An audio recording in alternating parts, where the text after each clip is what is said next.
hello, movie lovers, and welcome to the show. With me, I have my good friend Charlie with me. Say hello to everybody. Hello. And tonight's the night. Tonight's the night that we're reviewing episode 9 of Dexter New Blood, The Family Business. I like how it actually sounds like a gangster name within the serial killer realm, The Family Business. But, Well, they did get to business as yeah, a family. Where's yes. Dominic Toretto?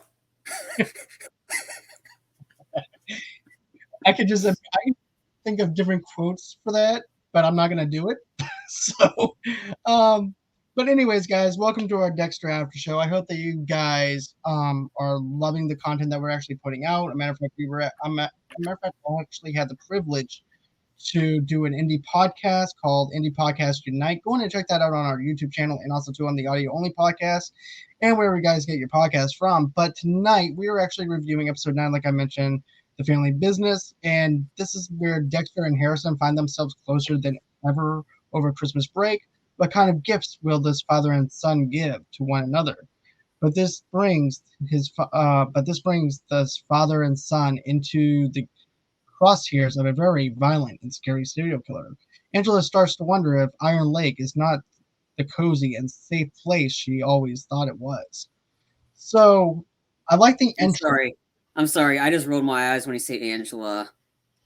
She's turning into Kurt for me right now. Honestly, she's turned into this. Oh my god! I was like, sorry, I didn't mean to interrupt, but yeah, No. I just have to come out and say it. Angela, she's just annoying. I mean, She reminds me of Dokes. Yeah, well, at least I like Dokes because Dokes was that hard ass, and he was a hard ass. But Angela is just like I said, I warned that like in the last review, I warned, do not go climbing up this tree. You're not gonna like what you see in this, right? I said something different, but still, don't go searching for something you're not gonna like the answers to. And what'd you do? You're finding out more information, and it's like yeah, I'm like, I would have like, can you just kill Angela and keep Kurt? Oh my god. I'm done with you. I want to do to her what all Spider-Man villains do to Peter Parker's girlfriends. Chunker. Just I want to chuck her off a roof. Like, enough already. Your daughter is better than you. That's really saying something. Well, with that being said, let's go on ahead and get into this. So, here's the thing. I love this flashback. This flashback it reminds me of the pilot episode from season 1, where we're basically getting introduced into Dexter's world and the way he's actually taken down this priest who's a child molester who's been getting away with it. And I liked how it goes into that opening scene. Is the opening monologue alone, even him going into that open mouth of that circus carnival type of thing that they have inside that world. I thought that was actually pretty cool. And then of course Dexter's also just explaining to Harrison of the kind of person he is and trying also not to scare him at the same time and trying to hold off on stuff because of the fact that it could wind up scaring him a little bit. But also too, I liked how he's kind of looking at us and it's like as if he's telling a story to us. Yeah. And breaking the fourth wall, which is something that I really love. And you and I were both calling it out that this looks like Miami Dexter. This does not look like it was Miami Dexter. Yes. It was nice seeing that Hawaiian shirt, like Miami Dexter shirt. And I was like, because I thought it was like earlier on, I thought it was like he killed the clown because I thought it had something to do with Harrison. No, it was, you get to see Aster and Cody because it was Cody. This was Cody's. Cody was at either his birthday, Rita's kids. And anybody's wondering who is Aster and Cody. Oh yeah, that's that like you have to tune into our other after show for that when we actually cover each season. But Aster and Cody were Dexter's stepkids in the sense once he started dating Rita and marrying her, and so it was like that was Cody. I was like, I was like, oh my god, that's Cody. So because Dexter's watching from afar with the clown. And the clown is the one who's the pedophile that's been killing these kids. And again, question, Why are you in there? I figured you'd be flaunting about Chuck E. Cheese. And again, it wasn't a Chuck E. Cheese because parents aren't fighting each other, which True. I would pay money to see that. but still, and it was really cool to see Cody back, a little flashback of Cody while Dexter's like pretty much because he saw the guy was getting really kind of close to Cody, and I think you see a brief glimpse of Rita, but yeah, I thought that was really cool to see that. I agree. It was cool to have that little throwback, to be honest with you. I wasn't sure what direction they were going to go on or anything like that, but it was definitely excellent to see Cody and Esther back in there and has that connection. I'm glad that they didn't do it with Harrison. I'm glad it was more of the flashback of with Rita's kids, which actually makes more sense and everything because we have more time to develop with them. And it just has a little bit of homage to the very first couple of seasons of Dexter. Right. But, this is also too, Dexter's opening up to Harrison about his urge to hurt people. Harrison relates to his urge and asks him why they're like this. And I like how Dexter goes, well, you and I have both been born in blood. We both witnessed our mothers being killed. And this is why we have that dark passenger. But let me be your guide. And I'll help you quiet that dark passenger, which is something that I really liked. And also, too, I like how he's telling the story of Wiggles and how he goes, every person has a dark side. Every person has a way of hiding certain things from everybody else. And it has this one little flavor of like a Candyman kind of deal where basically what he winds up doing is taking the mirror down and there's the pictures of the kids. Yeah. Dressed up in clown makeup. This was also shot during the pandemic. And having those kids do like 5 or 6 takes was just something, to be honest with you. I actually dove in a little bit on this, listened to their podcast a little bit. And then Deb showing up in the middle, like the pointing. She was Harrison Ford pointing. Don't you go there? Like she did the whole episode. I'm surprised. I don't think she dropped an F-bomb this whole episode. She wasn't in it very long, but I don't think she dropped an F-bomb that I can remember, which is weird because Deb is usually dropping F-bombs, like cussing out her brother like all the time. I think I know why, though. I think it was just mostly the fact that she's concerned for Harrison and wants Dexter just to hold off a little bit because of the fact that it could wind up ruining him even more than what it is, causing more emotional damage than what it actually is. So I can understand her holding back the F word, to be honest with you. Because when Dexter does something stupid, that's when she goes on the deep end with him. But when it has that connection with Harrison and him, she kind of slows down just a little bit to where it's more the caring aunt of, hey, watch what you're doing with Harrison. This could cause more damage than actually doing good. And then I also like how once we get Wiggles on the slide and then he's about to do the ritual. Bless you. Thank you. It's okay. But I like how he's getting ready to do the ritual. And then and he goes, yeah, and I just go over there and I just threaten them and make sure that they don't ever do it again. And they don't do it again. And just do not tell him about your sick ritual. And then he just takes the slide. I think she drops the F-bomb there. I'm sorry. Right. I think I forgot. It's been a while since I've seen the episode since Sunday, but I think she drops the F-bomb. I'm not 100% sure. Don't quote me on this, but that seemed to be the moment where she would have dropped in the F-bomb. I think to go on the whole, she limits the cussing because when she's caring about Harrison, she limits the F words to about 1. That's right. One off. One. She's like the PG-13 version of Deb. Okay, I get 1 F-bomb, not NC-17 R-rated Deb. But I like the slide, though. The slide made me laugh. How he just drops the slide. He goes, okay, I'm not going to tell him about that right now. I'm going to hold off on it. And then I like how it goes back over to the fireplace, right? And it's just him and Harrison sitting down. And he goes, so that works? He goes, and Deb's like, just shaking her head, yes. He goes, yeah, it works. So you're kind of like Batman. I'm like, maybe. Well, then again, Batman did kill people, so it's true in comics. Yep. It's fitting, and then I think it's kind of true because Dexter's kind of in a messed up way. He's kind of a good guy. He's a vigilante, and he only kills the people that deserve it. He doesn't, and he Right. goes. But when it comes to family, that's off limits. So as Dominic Toretto's like, I bet he comes in the back and goes, "You don't turn your back on family." You know what? You know what though? All I can see is Dominic Toretto in his black car, and just sliding into where Dexter's cabin is. He goes, "Come with me, Harrison.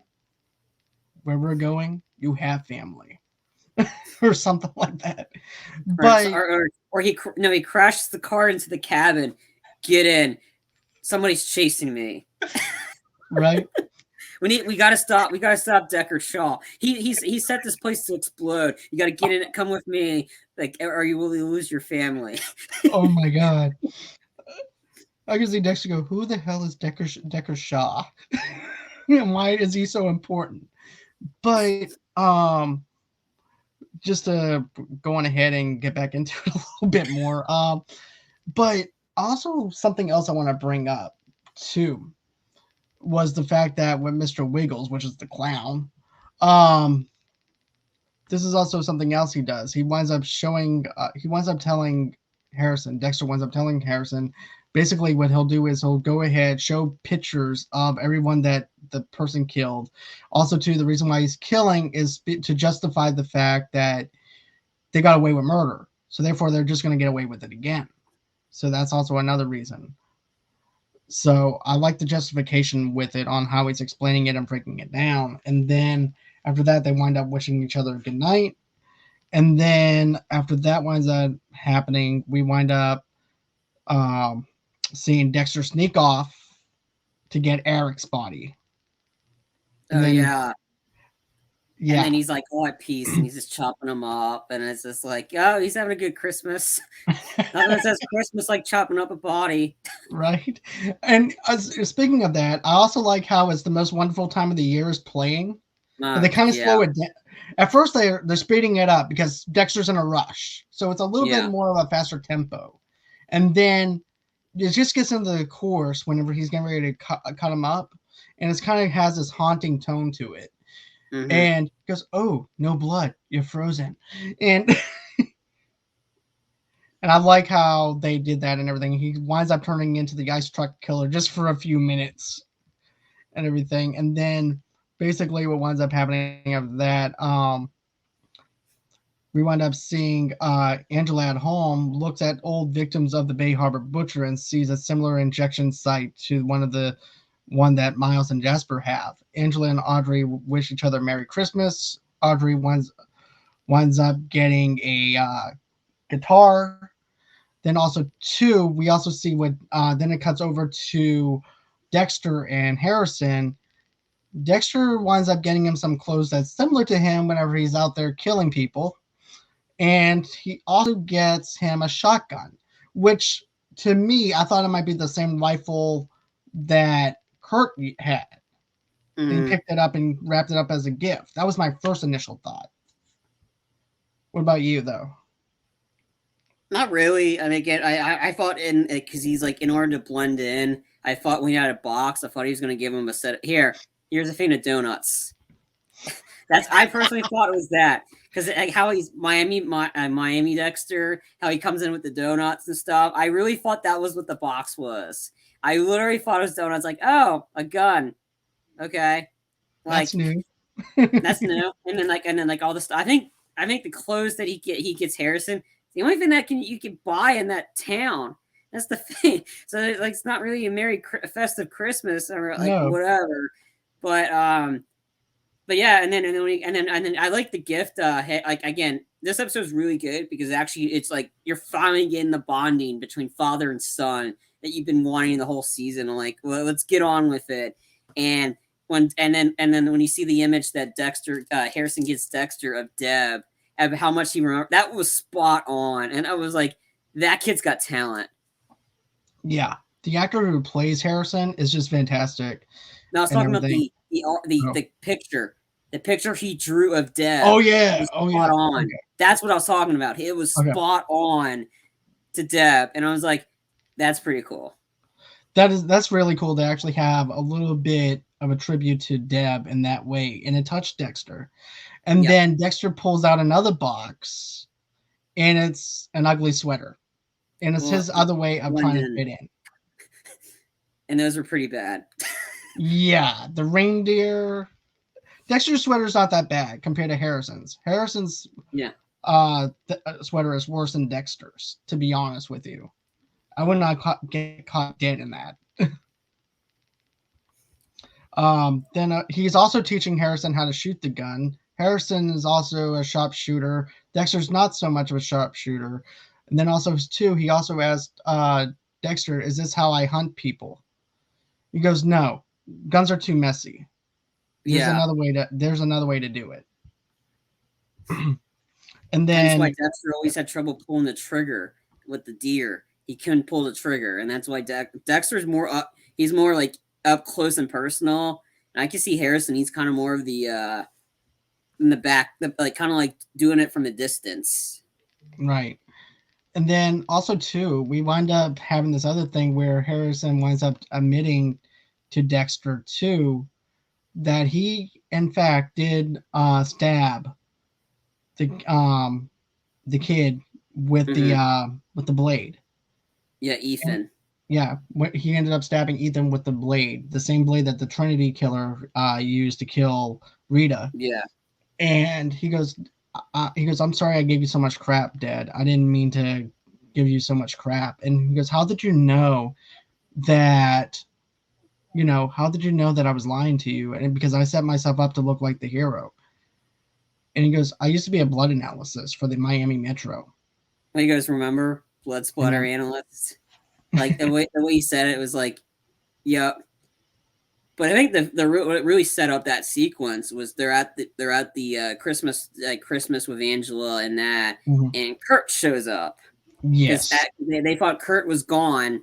He shows up and he's done like pointing the trigger, kind of antagonizing that, and then Dexter and Harrison just were looking at each other like, oh shit, we got to take care of this. Because Dexter had a plan, and then he's like, and then he said in his head, ask me what the plan is, and then you see the two of them like they're going hunting in a sense, but I mean like that's what really set up that sequence. But Kurt was like, he was asking for it, like he was completely asking for it when he showed his face right back up, and I was like, you messed up now.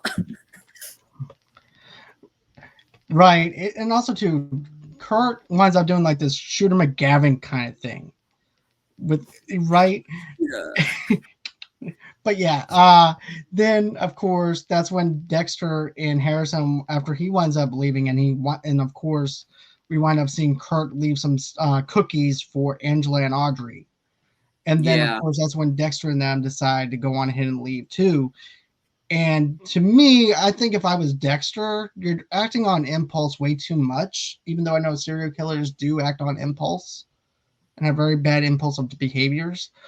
You could at least slow down just a little bit and act like you're enjoying the atmosphere with Audrey and also, of course, Angela a little bit before chasing after Kurt. But it's like all of a sudden he winds up chasing after Kurt, and Audrey looks at Angela and goes, "Don't you think that's kind of odd that? Don't you think that's kind of odd that Harrison and them just took off like that?" Because look, it's not unusual. It's been a while since they actually had some bonding time or anything like that. It's his first Christmas with Harrison, so it's not all that weird to begin with or anything like that. And of course, Dexter goes, "I'll call you when we're done shooting the gun and everything with the rifle," and then they wind up leaving. I And wouldn't say it's impulse, because I think if they didn't do it, Kurt was going to keep doing it. He's going to get to the point where Angela is asking questions, and you don't want Angela asking questions, which is why she's really getting on my nerves. Like, honestly, like, stop asking questions. You're not ready for these answers. Like, and then the fact that she's so pushy about it, and that's why I was like, kind of like, oh wow, she's suddenly backing off. Ooh, like, but no, I mean, Dexter and Harrison, they kind of had to do it because Kurt just tried to kill Harrison, and he shows right back up in their face. I don't think it was impulse. I think it was like, all right, this guy's pissing us off. He's antagonizing us because he's everywhere. So I think that it was like they had to leave. I think it was I wouldn't say it was impulse. I think they had to get out of there to take care of it because it was going to get worse before it gets better. And also, too, this is also another thing that Harrison brings up when they were shooting off the gun before they went over to Angela's and Audrey's house. That he winds up asking Dexter. He goes, "Can we just go on ahead and let Angela arrest him instead of having to take him out or anything like that?" Double jeopardy. And he said no, because of the fact that it puts you in a bad way, in a bad spot, and we have to explain to the cops why you were there. And then not only that, but also too, it also puts us at double jeopardy, like you said. Yeah, I mean you can't try the same guy twice for the same thing. So that's why it was out of their hands. Right. And that's why it's like cops weren't going to do anything. So it's like, okay, we got to take care of it. Right. Because Kurt was going to keep doing it, and he did. And Brandy, we'll definitely watch it soon. I know that I've been trying to get you caught up with season 1. We're almost done with season 1. So Joy, you get to experience Lila next season. Yep. Oh, Joy, that was a little that was a rough one. Right. Lila's terrible. But anyway, but yeah, it's like, I mean, and then that's why I was like, yeah, and I liked how they were able to use the drone. The kind of like the one thing that Kurt got Harrison, he's able to use that to find out the location. And because you're always wondering about, when you see Kurt, you see where he's locating when he's doing his embalming stuff with the ladies and stuff. You're always wondering, where is that location? Well, Dexter and Harrison find it. And man, that place was creepy, but we'll get to that in a sec. Yeah, that place was definitely creepy. I was wondering where this location was. And then, of course, that's when Harrison and them are flying the drone. Mm-hmm. And they discover the location has like a bunch of limbs around it and stuff like that. An event. It kind of looks odd, though. I mean, it kind of looks like it's out in the open. Yeah, but then it isn't. Right. But the one thing that's out in the open is that big vent. The big vent, and that's what Harrison picks up on, the vent, and that's how they are able to find the location because if you're underground, you kind of need to get some air circulating in there. So it's kind of, you see a lot of things. Oh, there's nothing there. Wait a minute, what's that? It's like Leo. It's like Leo from Once Upon a Time in Hollywood. There it is, right there, and it's that vent. That's how they're able to find it. Is the vent sticking out of the ground? Huh? That's kind of weird. And once you see the location. Place is huge. It's huge. Also, well, another thing too is, I like the other thing that Harrison and them talk about though too. Remember, this is also too when he mentions the Trinity Killer with it and with his own razor about the plot to want to get vengeance on the Trinity Killer. Yeah. And Dexter's like holding back still, and he doesn't want to tell him that you don't have anything to worry about because I've already put an end to him. So therefore you don't need to have any kind of vengeance against him when he's already dead. So you have that going on. And then of course, Dexter winds up telling Angela, calling her up, hey, do you mind if we don't come at all for Christmas or anything like that on Christmas night? Because of the fact that we're going to look at this blood moon that's going to be happening. Yeah, we're going night hiking. And so Angela goes, no, go on ahead, have some fun. And then she's listening to Molly Park's podcast about the Bay Harbor Butcher. As her suspicions grow, she calls Molly, but just gets her voicemail. So now I'm thinking, whenever I first saw this episode, okay, so that's odd that Molly is not answering her cell phone. That tells me that Kurt probably killed her. I knew he killed her. From that one episode where he's like, I think once he gets out of the jail, he's sitting in his car and he's staring at her, like, and she doesn't know it. Like, I knew instantly. Next, you're gone. Sorry, I liked you, but then again, I really like Molly. Yeah, it's like it's a cool Game of Thrones. Oh no, everybody really likes you. but yeah, I knew she was gone. I knew she was gone once Kurt because Kurt tried to get her once, didn't work. I knew once he tried a second time he was gonna get her. And once you see her, like once you see the trophy of her dead, you're like, yep, I knew it. I knew he was going to get her. We just didn't see it. And that's the thing. We just didn't see it. We just saw the aftermath of it. Right. I like the fact that they didn't show us that, and they just tried to do a surprise for us. Yeah. Instead of watching it, which I thought was perfect the way they did it. But we'll I get to think that he in a did her minute. fast. I don't think he did the same stuff that he would do for the other girls. I think he did her a bit quick, like really quick. Like I don't even know if he shot her or what. I know I think it was really a really quick one. Because I think he was tired because she got away from him once, so he was angry. So him angry, like I think he did it pretty fast. It makes sense. I mean, we already know how much of a loose cannon Kurt is if things don't go his way. And then also, too, when he gets out of prison, we see him with that predator look on his face of wanting to hurt her and everything. It has this Michael Myers kind of vibe inside the car, if you think about it. Mm-hmm. The way that he's looking out the windshield and he's just looking at her. It has that kind of Halloween horror kind of vibe to it, to me. Yeah. Which I thought that scene was shot perfect. Yeah. I do like Harrison's like, why don't we get him now? Dexter's like, we don't want to get caught, right? That's the #1 rule in the code. Don't get caught. We go at night. And you see when they show up at the place and they're like, hey, do you want to know how I get in? So you see him like breaking in, and then that's when Harrison points out the camera. And he goes, and Dexter's like, I'm not all about being sneaky now. Because you're wondering, I was like, okay, place is empty. Where's Kurt? Oh, yeah, he's back at their cabin laying it on fire. Right. So they're both doing something to each other, which I think is actually funny.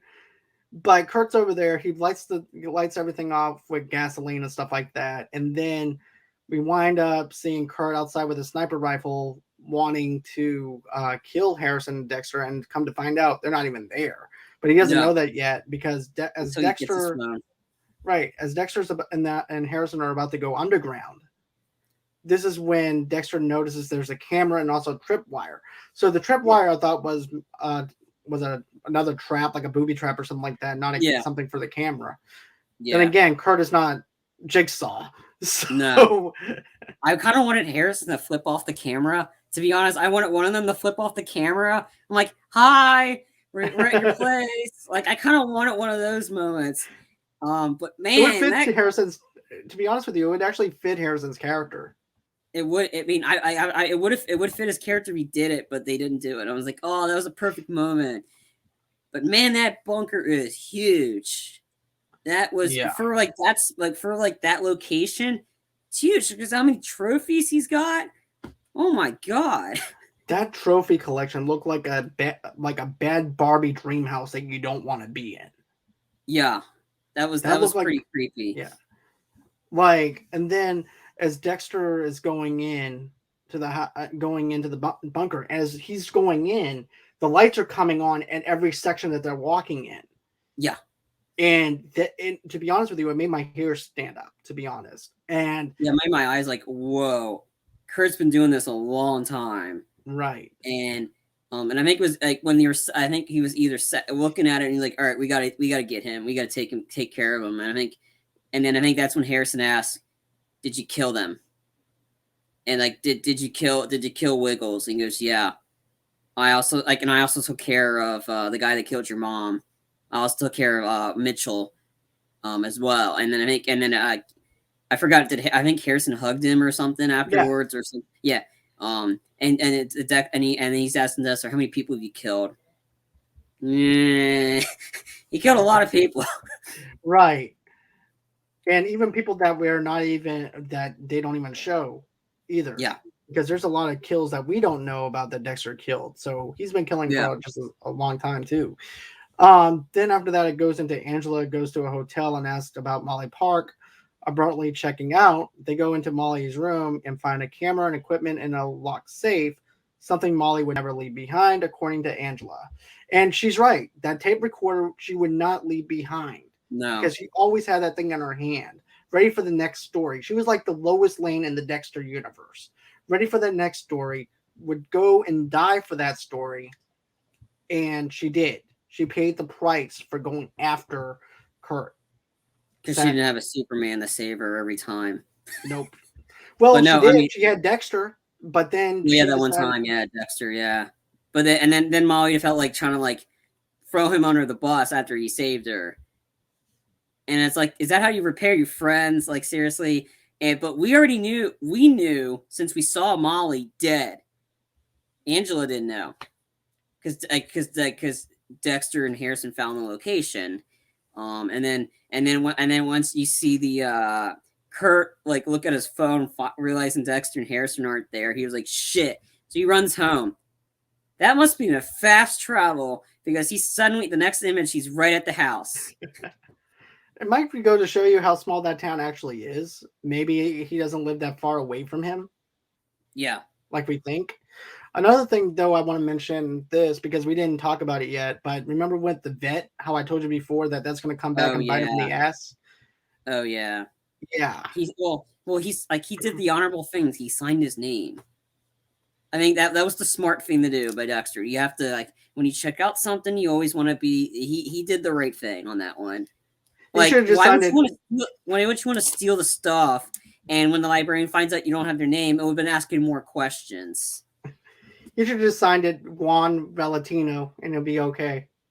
I don't know. I think Dexter did the right thing here. It's just Angela's just got a bug up her ass about something. She really wants to be the person that solves the Bay Harbor butcher case, and like, honey, that's like at least 15 years too late. Like, stop digging. Enough already. I'm getting tired of you. I want Dexter, take you out. Like, let's go. This is annoying now. Like, she's really getting on my nerves. Like, crap, or get off the pot already. Like, come on. Like, enough already. What's going to be interesting is how this show actually comes to an end. Yeah. So let's see here. After we wind up seeing that happen, we have Kurt who grabs money, weapons, and essentials to try and run away. So now he becomes a runaway, pun intended. Harrison and Dexter break in and then inject Kurt. They bring Kurt's body back to his underground unit next to his victims. They prepare to kill Kurt. Dexter admits he's done this in the hundreds of times. Harrison seems proud and says Dexter has saved thousands of lives. And that just warms Dexter's heart because that's something from season 1 that he's always wanted people to see, and nobody saw that in him. But Harrison got to. Yeah. And let me go back to my notes real quick too. Did you want me to pick up while you look for it? I think I found it already. Okay. So I like how they break into Kurt's house because the first thing that you see is Harrison. He goes like this, and then all of a sudden you see Kurt. All of a sudden you see Kurt. He goes in and gets ready to dig for his gun, and then needle to the neck. Yeah, like once you get the needle to the neck, you're donezo. Like, and I think that's when they had the conversation where he's like, why'd you try to kill me? Oh, you didn't tell him. He killed Matt. And then Harrison was like kind of like taken a little back by it, and then I think he's like, yeah, well, I didn't have like, and then he mentioned the sins of the father was like covering up for the son where he killed 5 people. So it all is like, what, this justifies your code or whatever you're like, whatever Kurt says, and then Dexter just like he's like telling the son, like telling Harrison, if you're not ready for this it's okay. He goes, no, I want to see it. But I liked how they played off the narrative. I like how they did that.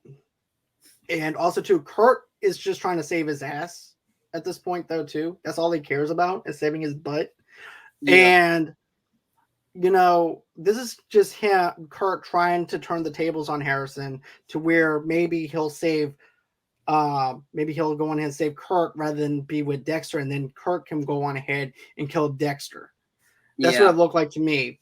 But it didn't go down to Kurt's way because at first you could tell that Dexter's kind of panicking a little bit. He kind of looks over at Harrison and goes, like, do you really believe him or do you believe me kind of situation? But then he turns the tables. He goes, I promise you that Matt deserved to die. He fit the code. Yeah. then that kind of relaxed Harrison. I don't think Harrison. Sorry, go ahead. I'll let you finish and I'll mention it. It's okay. To me, it seemed like Harrison was a little panic, maybe a little unsteady about it because he wasn't sure if maybe Kurt's son fit the code or not. Because Dexter never told him. Mm-hmm. So once he found out that he killed him, Dexter had to come up with a way to get Harrison back in it again. But what do you think? I think he was always going to side with Dexter because Dexter didn't try to kill him. I think there was that too. Because if Harrison Kurt was going to kill him anyway. Like, there's no way Kurt was going to let Harrison live this one because he was trying to. He missed the kill the first time. He wasn't going to miss the second time. So, sure, there was some that, but we already knew. Like, we already knew the full story. Matt deserved to die because he got away with murder. He killed people on a boat. He killed at least 4 or 5 people, and he got the judge to like bitch, and he bitched and moaned, and he got his dad to help him out on that one and to get off. So he did fit the code. He killed 5 people. He was drunk and he killed 5 people. That fits the code. So I think Dexter was always going to go down that route. I think he just didn't want that, but sure, there was maybe some panic in him, but he was always going to side with Dexter. I mean, because Dexter didn't try to have him killed. True. That's very true. I'll let you go ahead and talk about the next scene. So yeah, Dexter kills him, and he goes, "All right, now I gotta clean up." And so he's chopping up the body, and then Harrison's like, "I gotta get some air." So I was a little worried what Harrison was gonna do after that. Was he gonna leave Dexter there, call the cops?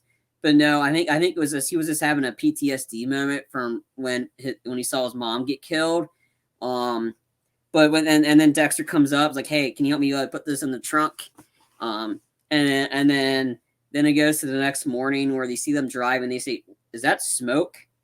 They show up at the cabin and they find out their cabin's destroyed, and everybody's wondering, "Where the hell are you guys? You went night hawking. I called you 15 times. Turn off my phone. Like, I was trying to bond with my son, not distractions." Right. Which are legit excuses. Right. But he also said that he was going to look at the blood moon, and then also too, I also like that PTSD moment. To be honest with you, of the flashback that you mentioned. I also liked that kill scene was actually pretty good. And then also too, he's like, "Harrison, do you want to clean up?" He's like, "No." And I'm thinking to myself, figures teenagers don't want to clean up after themselves. They want to cause the mess, but they don't want to clean up. Oh yeah, I forgot. They burnt the body too. They put him in the furnace like the son did, and then he goes, "Do you feel that? It's not like the dark passenger. It's not. It's gone. It's like," and they're like, "Wow, that's like it kind of like a sigh of relief when they got rid of him." But I forgot about that part where they just put him. They LeBron James him. And then after that winds up happening, then we have that scene where they're rolling back into where the cabin is, and they find out that the cabin is actually no longer there. It's burnt down. Angela's asking a bunch of questions, like you mentioned. And then also, too, they said, "Do you have any beef with anybody? Is there anyone that you know that would actually cause this to burn it down?" And Dexter's just playing it off. I'm like, no. And then Audrey's just trying to welcome them with open arms. It's like, hey, can they come over to our house and everything and have some pancakes and stuff like that until and also stay and a place to stay until they can get on their feet? And Audrey's kind of really hesitant with it. Yeah, no, it was Angela was hesitant. Yeah, it was Angela that was the hesitant one. Right. Audrey's the one that was like, okay. Audrey's like, they don't have a place to stay. They're okay. Thank God you're okay. And Angela's asking immediate questions like, come on. Their cabin is burned down. They're alive. Then, yeah, go ahead. Sorry. Then after that winds up happening, Dexter winds up giving Angela a book on how to successfully take down criminals. I'm like, Dex, this is not a good idea. She's investigating you without even knowing that she's investigating you, without even you knowing that she's investigating you. And then she gets the note from Kurt. Oh, yeah, you know. Once I saw that, and when he find the that says Jim Lindsay killed Matt, I was like, damn it, this is Trinity Killer all over again. Yep. Like, you felt like Dexter got away with it, And then, and like I said, yeah, Dexter you thought Dexter, everything's gonna be okay, and then you find out she gets in and like, damn it, this is Trinity all over again, except the mom's not bleeding in the bathtub. That's right. And like I said before, this is a callback to the Trinity Killer. When you thought that Dexter got away with killing the Trinity Killer had like the last laugh, because now he has no way of actually trying to get revenge on the person now, because that person's gone. He can't get revenge on Kurt. He can't get revenge on the son if he wanted to get revenge on Kurt's son or anything like that, because they're both gone. They're both dead. Dexter killed both of them. So therefore, he has nothing but to live with it. And also too, Matt's remember whenever Matt had the surgery and stuff like that, he also had inside the envelope the metal nails that belonged to Matt. Yeah. And so I don't know. I don't know what's gonna happen to Dex. I hope he gets away with it. I hope so too. I'm hoping that Angel shows back up and he helps him out. I would like to be honest with you. I know that Quinn is not your favorite character in the Dexter series, but I feel like if anyone should show up, it should be him, because Dexter helped him out numerous of times of getting rid of the blood splatter when he was working for Miami Metro in hiding evidence. I don't know. I think Quinn's an idiot, because Quinn got a lot of people killed because he felt like getting something with a reporter that ended up working for Trinity. Like, it's like I don't remember a lot of season 4, but I remember that moment of what really happened and how Quinn got people killed. So I don't know. I'm not really. It's not like I didn't like Quinn the character. I just didn't like his decision making. His decision making got a lot of people killed. But so I don't know. I don't think he's gonna show up. Honestly, if Dexter might just break out of jail, because he's done that before. True. My question is this though. Let's talk about the preview for the last episode in the season. What did you think of it? That was a lot to pick up. Like, what's going on? It's pretty hard to make theories of something that happened. Boom, boom, boom, boom, boom. Right. Okay, it's done. So it's kind of hard for me to, because it's been a while since I've seen that trailer. But there is one little small thing. It looks like Dexter's getting ready to have a mugshot done based off the background. Yeah. That's the only thing that I see, unless it's just Angela having suspicions of Dexter without any actual proof. Could be that, or it could be Dexter, like a Dexter vision or something. Or just a dream of him being... Yeah. Or Deb making fun of him. Maybe.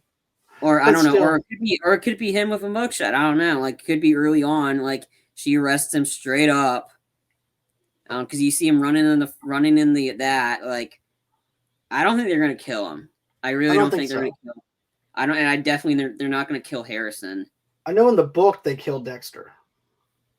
Yeah, I don't think they're doing that. I think they're this whole season's not based on a book. No, this is just something to redeem the show. But yeah, like still, overall, this is gonna be. Yeah. Oh, sorry. Go ahead. No. Going ahead. I'm sorry. I was gonna say this episode is the big one. How are you going to end this? Because the last time you tried ending it was a huge cluster F. This is going to be your big redeeming moment. How are you going to fix this ending? Because if the ending is just as bad as the last one, what was the whole point of the season? Like, what was the point of this show? What was the point of getting Michael C. Hall coming back if you're just going to end up doing something similar? Like, this is the big one. How are they going to end it? Because there could be another season after this. I don't know. Well, how are you going to end this? Well, based off the reports that I've seen and what people are posting in the Dexter group that I'm in, there's no renewal. There's actually no in talks. There's nothing. Yet. There could be, though. I think there's always possibility, though. We'll see how they end this. Like, that'd be cool if he gets back to Miami. Him and Harrison go back to Miami. I love that. I would love that, too. But yeah, solid episode. This is probably one of my favorite ones because of the callback to Miami Dexter. And you know what though? I wish that they would have used like the intro music to this, since it was like a callback to Miami in a sense, just to have like a little small glimpse of it. Or when you know what I thought though that they were gonna do when Harrison and Dexter winded up being close again. I thought we would actually have the intro music back again since he feels whole again. But you know, it is what it is. I'm happy with this episode. I thought this was a solid episode. I like the flashback. I liked everything about this. I didn't feel anticlimactic with the way that they killed off Kurt. I thought it now needs to just focus on Dexter. Yeah. And figuring out how Dexter's going to get away with this. I think he will. I just don't know how. Right. I mean, I don't think killing off Dexter, because they could have done that the last time. Because again, I don't know. I mean, if you kill him off, it'd be kind of a downer, because you kind of know that they were trying to plan for this. But then again, like if he killing him in that, like if you're gonna kill him Miami. Like if you want to like kill him, don't kill him in this town, the small town. Like come on, Miami. Like if you're gonna do it, like do it in Miami. Like not now. And like if they ended it like back him and Harrison back in Miami, going back, that'd be cool. That'd be cool. It'd be a nice little callback. So it kind of it's like a reboot in a sense. Right. I wouldn't mind that, to be honest with you. We'll see. Again, I don't know if they're going to do it. Right. Well, guys. Yeah, but I just want to find this. Do not screw this up. Don't get our hopes up again. Just a tiny hardiness. Like, no, don't do it. Don't do it. Please don't do it. Please don't screw this ending up again. Like, not many times you get a second chance. Please don't ruin this. Like, I really want you to end this well, or end it on a cliffhanger and come back for another season. But if don't end on a cliffhanger for the sake of ending on a cliffhanger, like if you're gonna do it, have a good resolution. Don't screw this up. Like don't screw this up. I'm warning you. Please don't screw this up, because I'm gonna be ranting if you screw this up again. Because the way you ended the very last season before this was the worst way to ruin that. You're in infamy for my worst series finale endings of all time. I think you're right up there with Sopranos. Right up there. Yeah. I have to say, well, not as bad as Sopranos anymore for me, but, you know, it ranks up there with some of the other season finales that I have in my head. How I Met Your Mother is really bad, too. Yeah. I would also have to say Seinfeld. It ranks up there with the Seinfeld ending, because I was looking forward to the season finale of Seinfeld, and it just ended on that sad note. But anyways, that's going to be it for the show. We do appreciate everybody that popped in here and there throughout the show. I hope that you guys wind up seeing us wrap this thing up on Monday night, 8 o'clock Central Time, 9 o'clock Eastern Time, as always. And then, of course, we're also going to be doing more Dexter stuff, more Dexter reviews later on. So go on ahead, go over to our YouTube channel. Don't forget to like, don't forget to subscribe over there. I know that we've been doing this on Facebook and Twitter, but hopefully we'll be able to post these later on our YouTube channel for other people to enjoy. But until then, you guys can go on ahead, subscribe over to our YouTube channel, smash that little subscribe button on the bottom right-hand corner to allow you guys to know when we have something new coming out. Don't forget to also comment, like, and subscribe. That helps us out in a big way. Also, tomorrow night, Sean, Charlie, and myself are going to be back on again for Rambo, Last Blood. This is it. This is us wrapping it up for our Rambo series. We do appreciate everyone that has supported our Rambo series. So 8 o'clock Central Time, 9 o'clock Eastern Time, we will be back for our Rambo Last Blood review. At 7 o'clock Eastern Time, I will be on Micro Break podcast doing an interview with Micro Break. Micro Break was actually part of our indie podcast Unite. So go on ahead. Go over to Micro Break's podcast. It's only audio-only podcast, but still, check out Micro Break podcast. He puts on a great show. Michael J. Mayone puts on a great show. He was also a guest on my show a couple of times, too. Also, go on ahead and follow me on Facebook at Movie Lovers, TV Lovers Unite on Facebook, underneath the same brand name on Instagram and on Pinterest as well. Of course, if you want an audio-only podcast episode of our show and what we do here at Movie Lovers Unite, you guys can get that at all major podcasts. And then, of course, go over to Good Pods. Good Pods is actually the place that we actually interact with our fans a lot. We can talk to our fans. You can rate our show. You can tell us what you think of it. We'll comment back. They're actually working on a feature for us to comment back and forth. But right now, we can actually just comment to you and also like what you have to say. Then, of course, going over to TikTok, all over there at Movie Lovers Unit 0, and then on TikTok, of course, on Movie Lovers Unit on Twitter. If you would like to be on the show, if you're a sponsor yourself, just go on ahead and reach out to me at movieloversunite@gmail.com. And that's going to be it for the show for tonight. I want to thank everybody. Thank you, Charlie. Thank you, Brandy. Thank you, Tanya, for showing up in the live chat. We do appreciate that. And thanks again to you, Charlie. Yep. And always, until next time, guys, it's been real. It's been fun. Can't wait to do this again. And we'll see you next time. Bye-bye.